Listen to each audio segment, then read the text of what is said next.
Everybody has that one food weakness they just can't seem to quit. Maybe it's buttery popcorn, salty chips, or maybe it's sweet like soda, chocolate, or ice cream.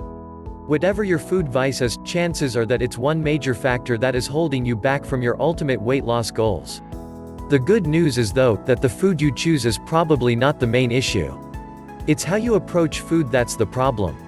While treats should certainly not be a part of your everyday eating plan, you can still eat the foods you enjoy, while losing weight.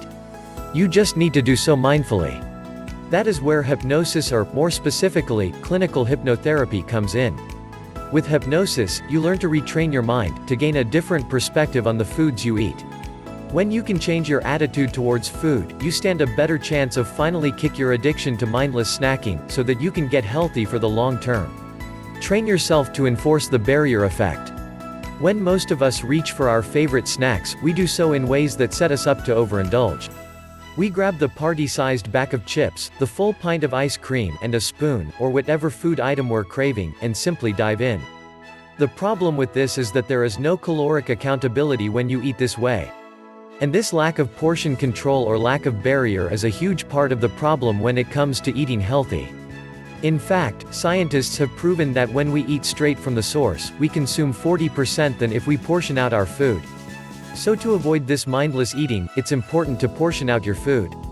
Through hypnosis, you can retrain your mind so that when you are going to plate up your food, whether it's at mealtime or snack time, you will always give yourself a barrier, or a stopping point.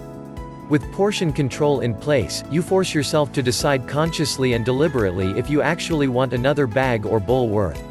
Train yourself to stop once the food no longer tastes as good as it initially did. With hypnosis, you can learn how to listen to your body so you know when you've had enough to feel satisfied without overeating. One way to do this is to train your mind to stop when your food no longer tastes as great as it did on the very first bite. For instance, when you've had ice cream for the first time in a long while, it's a very satisfying experience. It's sweet and cold, and your serotonin is running, and it feels great. But this feeling will start to wear off fairly quickly. When you've trained your brain with hypnosis for weight loss, you'll notice that you don't necessarily need to reach the bottom of the bowl before your craving has been satiated. These tricks are deceptively simple but are highly effective ways to avoid the temptation to eat mindlessly so that you lose the weight and keep it off.